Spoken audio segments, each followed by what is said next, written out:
The sea had fallen quiet by dawn. For weeks, it had beaten against the wooden ribs of their ship like a beast in a cage. Now, the morning light broke across the horizon, pale and reluctant, as if the sun itself feared to look upon this new world. The passengers stood crowded at the rail, their faces hollow with salt and sleeplessness. Behind them, the ocean. Before them, an endless coast of sand and pines, untouched and waiting. No one spoke at first. The only sound was the slow groan of the hull and the creak of damp ropes. Then someone whispered a prayer. It caught on the wind, low and trembling, and others joined.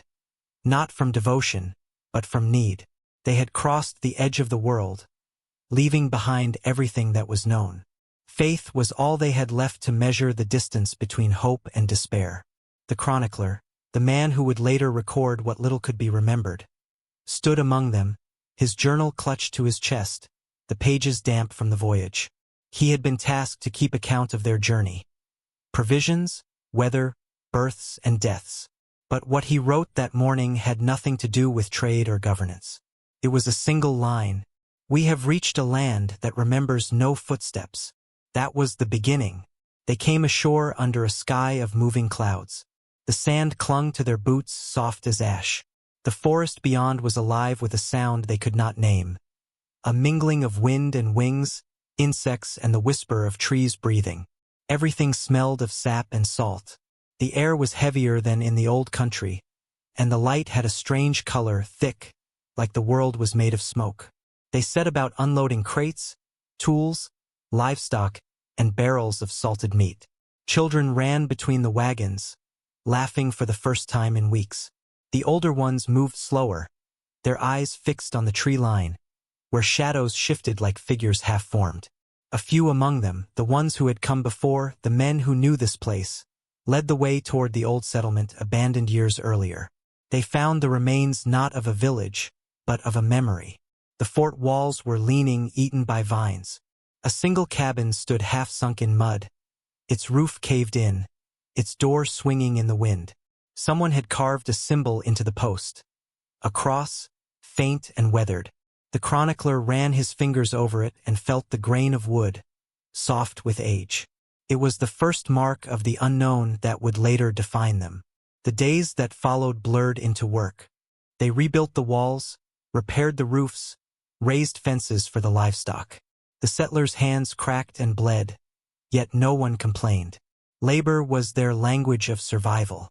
The chronicler watched them in silence, his quill scratching through the heat and humidity, recording the rhythm of their days. At night, fires burned within the palisade, throwing orange light against the rough timber. The forest beyond glowed faintly with its own kind of fire, the eyes of unseen animals, reflecting from the dark. There was music sometimes, a flute, a voice humming softly, but more often there was quiet, the deep kind that presses on the chest and makes one aware of their heartbeat. The first unease came with the missing boy. He had wandered beyond the walls one afternoon to fetch water. They found the bucket half-filled, the handle still warm from his grip. But no footprints led away, only a circle of disturbed leaves, as if something had risen from the earth and swallowed the air around it. The search lasted until nightfall. They called his name until their throats ached, but the forest swallowed their cries. By morning they buried the bucket. The chronicler wrote only, "A child is taken. The forest keeps him." Weeks passed. Supplies thinned. The soil resisted them, too sandy, too shallow. The fish were few. The promise of plenty that had brought them here began to fade beneath hunger and heat. Yet no one dared speak of leaving. Pride was their armor, and fear was the rust that crept beneath it. The chronicler began to notice changes among the settlers. A certain stillness in their eyes, as though they were slowly being absorbed by the land. Their skin darkened from the sun, their hair tangled with salt and dust. The line between settler and wilderness began to blur. He wrote that in his journal too, in a shaking hand. "We came seeking a new world, but it is we who are becoming new or lost." Sometimes, they saw movement beyond the tree-line. Figures, fleeting and silent. The local people perhaps watching, There had been talk of them before, of trade and warning, of language and misunderstanding. But now the watchers no longer approached. They lingered at a distance, like memories fading into shadow. One evening, as the sun sank red over the dunes, the chronicler stood by the shore. The waves were small and deliberate, as if counting the seconds between one world and another. In the distance he thought he saw light, faint, flickering far out to sea. A ship, maybe, or the ghost of one. He lifted his hand to signal, but the light vanished. When he blinked, it was as if it had never been there at all. The sickness came with the rain. It began as a cough, then fever, then silence.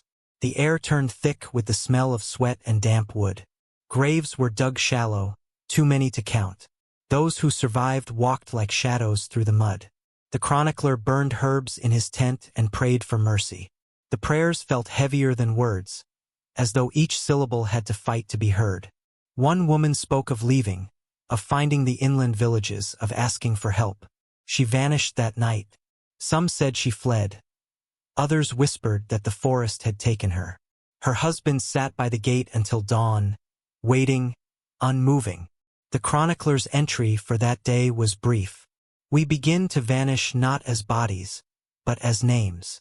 By late autumn, the settlement was silent. The ocean had turned rough again, the horizon swallowed by mist. The few who still kept faith gathered in the chapel, their voices hollow and tired. They spoke of rescue, of ships that would return in spring.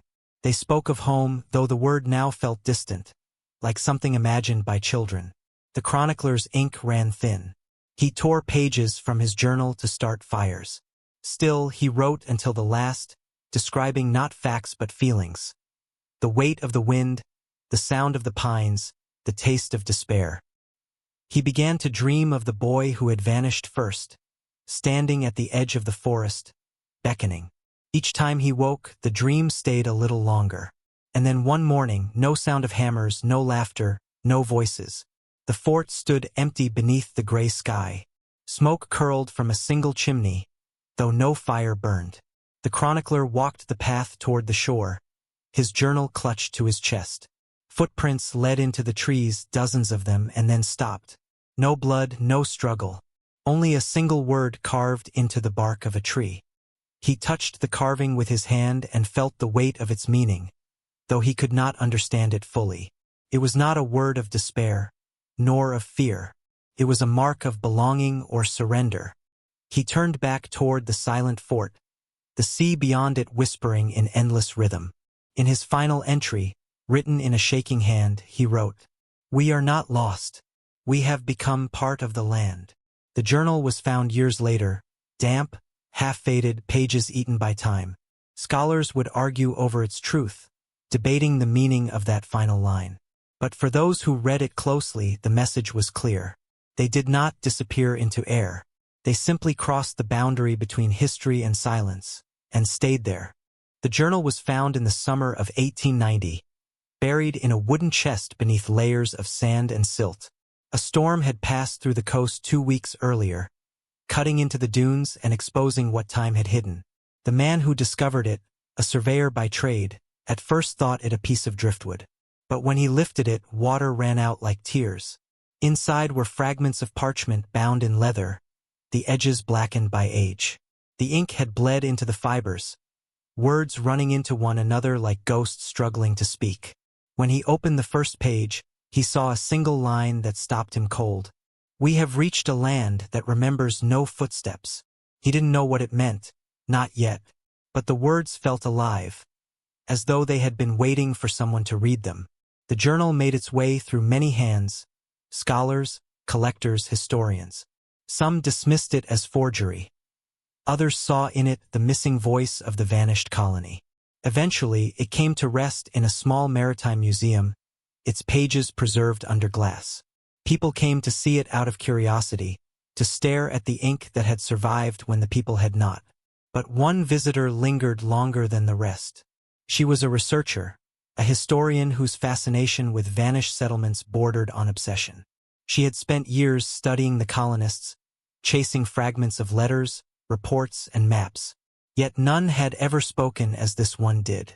The journal felt personal, intimate, not a record of logistics, but of hearts slowly breaking in silence.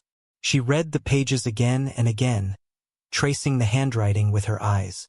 The chronicler never gave his name, but through his words, she began to know him, his fear, his wonder, his slow surrender to the land. She imagined him writing by candlelight, wind rattling the shutters, the sound of waves in the distance. What struck her most were not the descriptions of hunger or sickness. It was the quiet reverence. The chronicler never wrote with bitterness. Even as they began to disappear, his tone softened, as though he had come to understand something no one else did. That was the mystery she wanted to solve. She began her investigation where the journal had been found. The coast was different now, reshaped by centuries of tide and erosion. Modern houses lined the dunes, their porches facing the same horizon that had once frightened the settlers. Yet beneath the sand, the old world slept. She walked the shoreline at dusk, when the light was low and the air smelled of salt and pine. The ocean breathed steadily, the same as it must have then. She imagined the settlers' ship anchored offshore, its hull rising and falling with the waves, the people on board staring at this same line of coast, full of hope and fear. Further inland, the remnants of the fort still stood, no longer a wall, but a depression in the earth, shaped like a memory. The trees had reclaimed everything. Roots had broken through old timbers. Vines curled where fences once stood. She crouched in the grass, brushing her hand over the soil. It was fine and pale, dotted with flakes of shell and charcoal. A historian's eye might see only ruin. But she saw the residue of living, the soft imprint of hands that had once built and prayed and wept here. The journal mentioned a single word carved into a tree.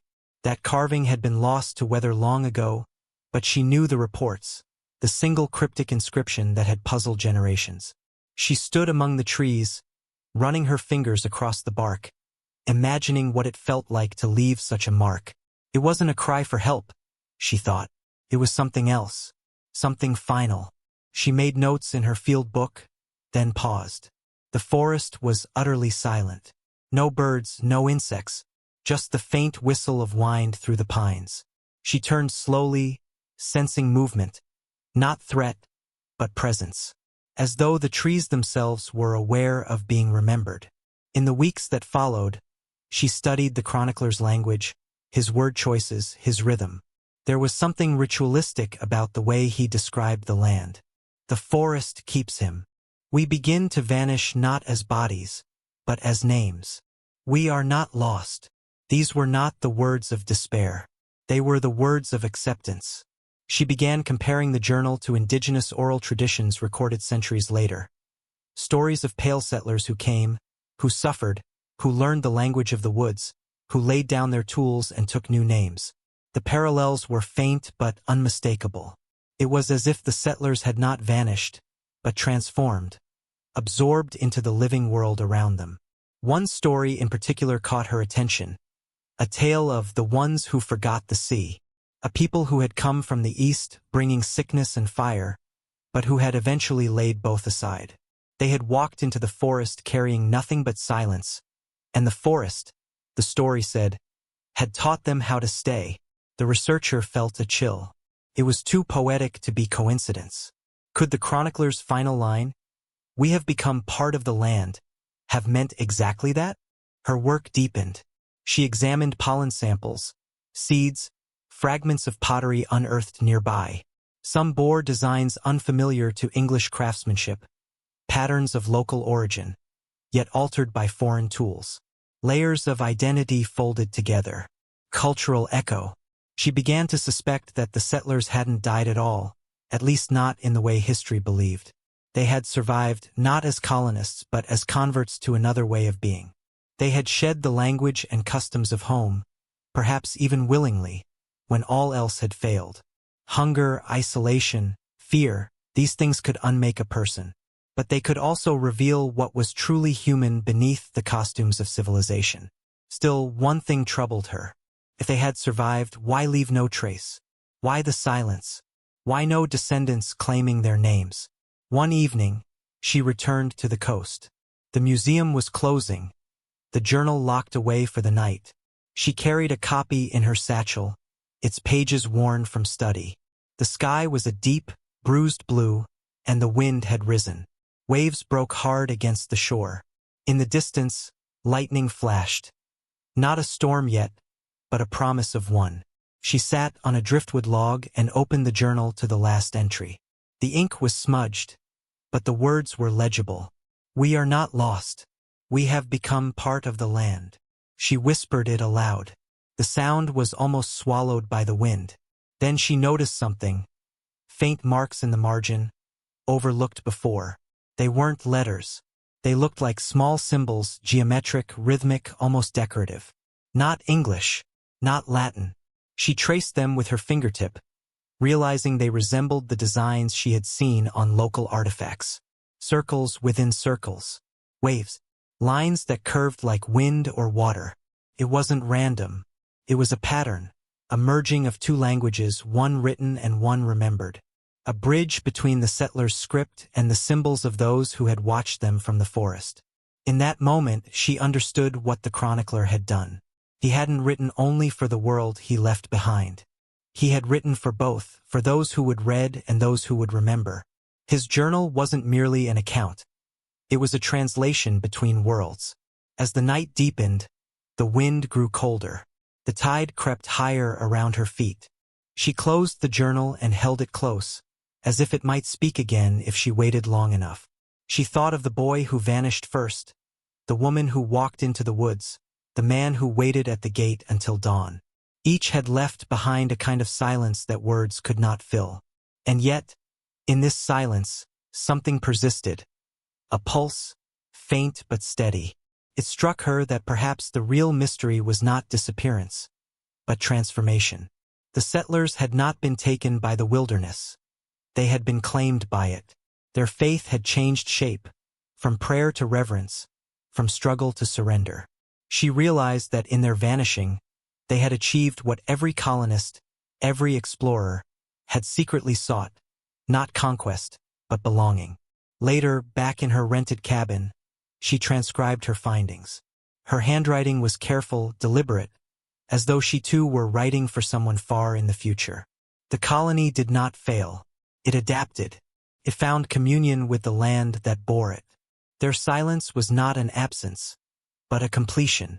Outside, rain began to fall, tapping gently against the windows. The storm had finally come. She paused, listening to it, the sound soft, almost human. She thought again of the chronicler, writing his final words as rain fell centuries before. The rhythm was the same. Time was the same. Only the listeners had changed. She placed her pen down, closing her notebook slowly. Then, without fully knowing why, she spoke into the still air. "You were not lost." For a moment the power flickered. The lamp dimmed, then steadied. The room felt heavy, filled with the sound of the sea, though it was miles away. She sat perfectly still. It was not fear that filled her, but a deep, wordless understanding. Somewhere between land and memory, the colony still breathed. Not as ghosts, not as legends, but as the quiet truth that survival sometimes means surrendering the need to be found. Morning came gray and trembling. The storm had passed, but the world felt scraped clean. Sand clung to the windows, and the trees outside bent low as if they were bowing to something unseen. Inside the cabin, the researcher awoke to silence. Her notes were scattered across the table, her lantern still burning low. The copy of the chronicler's journal lay open where she had left it, the final page turned upward like an offering. She stared at it for a long time, half expecting new words to appear in the margins. They didn't. The ink had dried 4 centuries ago.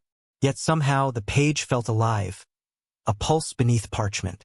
She closed the book and looked toward the window. The rain had washed the world bare. Every color was muted, the sand pale as bone, the sky dull silver. It was the same kind of morning, she thought, that the settlers must have known before they vanished. A beginning that felt like an ending. By afternoon, she drove to the museum to see the original journal one last time. The curator met her at the door, a man who spoke in careful sentences, as if language itself might break the artifact he guarded. He led her to the display room, a quiet space lined with glass cases and dim lights. The journal lay in the center, its leather binding cracked, its edges curled like the bark of an ancient tree. She leaned close. The ink shimmered faintly under the glass, the color of old blood. She traced the final line with her eyes again. "We are not lost. We have become part of the land." She whispered it aloud, and the words seemed to echo in the stillness of the room. For a moment, she felt a strange vertigo, as though the floor had tilted and time itself were sliding sideways.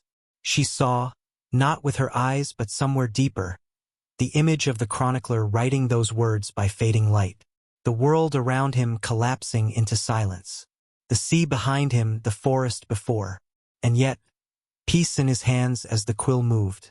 The curator's voice broke the spell. "You spend enough time with them," he said softly. "You start to feel like they never left." She nodded, though she wasn't sure he meant it as she did. To her, they hadn't left. They had changed shape. That night, she began writing her report. Not an academic paper, but something else. A narrative. A confession. She no longer cared about convincing anyone. What mattered was truth, not the measurable kind, but the living kind that survives through feeling. Her words came slow, deliberate. She described the settlers not as victims, but as wanderers who had crossed the threshold between world and wilderness. How they had ceased to build walls, ceased to fear the trees, ceased to name what they could not own. In that surrender, they had found belonging. She paused often, listening to the sound of the ocean outside her window. It came in long breaths, in and out, like a voice speaking without words. In her mind, she saw the chronicler again. But this time, he wasn't writing. He was standing at the edge of the forest, his journal open in his hands, watching as the others walked away into the green light beneath the trees. One by one, their shapes disappeared into the mist. He didn't call after them. He simply wrote one last word and followed. Days passed. Her report grew page by page until it felt less like research and more like remembrance. She titled it "The Ones Who Stayed." She sent it to no publisher, no academic journal. She left a copy at the museum, quietly, anonymously, tucked inside the curator's mailbox with a note that said only, "Perhaps the story is not about what was lost, but what was found."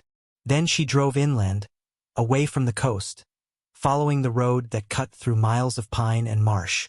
The world grew quieter the farther she went. Fewer houses, fewer signs. Just the hum of insects and the rhythm of tires on the old road. She stopped at a clearing where the trees opened onto a field of wild grass. The sun hung low, amber and soft. She stepped out and walked among the grass, her shoes brushing against the earth that had once carried those vanished footsteps. She found the remains of a foundation, a line of stones half-buried, moss-covered. Nothing remarkable, yet something in her chest tightened. She crouched, placing her hand on the cold stone. The surface was rough, but beneath her fingers she felt an indentation. Faint, deliberate, carving, a symbol. She brushed away dirt until it came clear. A circle surrounded by lines. The same shape she had seen in the margins of the chronicler's journal. It had been here all along, in the earth, waiting. She sat back, her breath caught. The realization came not as shock, but as quiet awe. They had left signs, she thought, not for discovery, but for remembrance. Not to be found, but to be known by those who would one day listen differently. As dusk fell, she lit a small lantern and set it beside the stone. The light flickered against the grass, casting long shadows. She opened her notebook and wrote one last entry, not as a researcher but as a witness. "I think I understand now. They did not vanish. They crossed over. The line between the living and the land was thin here, and they stepped through it. The forest did not take them. It welcomed them." The wind rose softly, moving through the pines like breath through lungs. The air smelled of salt and pine sap, the same scent that had greeted them centuries before. She closed her notebook and stood still for a long time, feeling the air settle around her. There was no sound but the rustle of leaves and, faintly, the ocean far away, as if the land itself were remembering. Later, as she walked back toward her car, she felt the strange certainty that she was not alone. It wasn't fear, more like recognition. She turned once, looking into the darkness where the trees stood thick and silent. For a heartbeat, she thought she saw movement, not shadow but shape. The outline of people, faint and colorless, walking between the trees. Not haunting, not lost, just continuing. She didn't move. The figures seemed to fade into the trunks, the light passing through them like water. The last to vanish turned its head, not toward her, but toward the horizon, as if answering some distant call. Then they were gone, and the forest was only forest again. Weeks later, the museum staff would find her notebook left behind at the site, wrapped in cloth. Inside was the transcription of her final notes, and pressed between the pages, a small leaf, dark, veined, perfectly preserved. They placed it in the display case beside the chronicler's journal, unsure whether to label it as artifact or offering. Visitors began to notice the similarity between the two, the old ink and the modern pen, the same circles and lines repeating across the centuries. No one knew her name, but her handwriting matched the chronicler's more closely than anyone expected. Time passed. Seasons changed. The coast eroded a little more each year. Eventually, storms carried away the last traces of the fort. The sea reclaimed what it had once allowed. But still, the stories lingered, in classrooms, in documentaries, in the quiet corners of libraries. Each retelling a little different, yet always circling back to the same truth. That not everything that disappears is gone, and not everyone who stays is found. One evening, decades later, a group of schoolchildren visited the museum. Their teacher led them to the glass case, where the chronicler's journal lay beside the notebook and the leaf. The children leaned close, fogging the glass with their breath. "Why did they vanish?" one asked. The teacher smiled gently. "Maybe they didn't," she said. "Maybe they just stopped needing to be seen." The child frowned, then nodded, as if that made sense in a way language couldn't capture. They moved on, their voices fading down the hall. The gallery fell quiet again. The journals lay side by side, separated by centuries yet bound by silence. In the reflection of the glass, a faint shimmer moved, light, shadow, or something older. It rippled once, then stilled. If anyone had been there to listen closely, they might have heard it. A sound softer than breath, gentler than wind, like the turning of a page.